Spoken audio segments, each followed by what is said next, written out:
યુવાન એટલે જે વિચારે, જે ધારે, એની પૂરેપૂરી ક્ષમતા હોય અને એ કામ પૂર્ણ કરે એને યુવાન કહેવાય. આજે તમે જુઓ તો આ યુવાન એ અંધશ્રદ્ધામાં માનનારો નથી, તર્ક અને લોજિકમાં માને છે. આજે તમે જુઓ તો સોશિયલ મીડિયામાં એટલો બધો સતત વ્યસ્ત રહે છે. સોશિયલ મીડિયામાં એટલી બધી ભરપૂર જાણકારી મળે છે, જેના કારણે પોતાની કારકિર્દી માટે, શિક્ષણ માટે, ધંધા રોજગાર માટે એ સતત દોડતો રહે છે.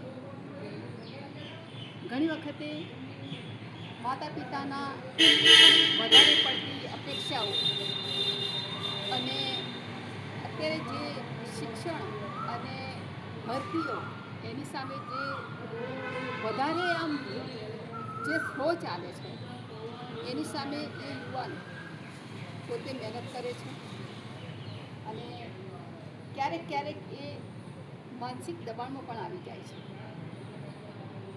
તેમ છતાં પણ આજના યુવાનમાં અખૂટ તાકાતનો ભંડાર છે. એને આજની જે ટેકનોલોજી છે એ ટેકનોલોજી સાથે સંપૂર્ણ જ્ઞાન ધરાવે છે અને ટેકનોલોજીનો સારામાં સારો ઉપયોગ કરી પરિવાર, સમાજ, રાષ્ટ્રના નિર્માણમાં પોતાનું યોગદાન આપે છે.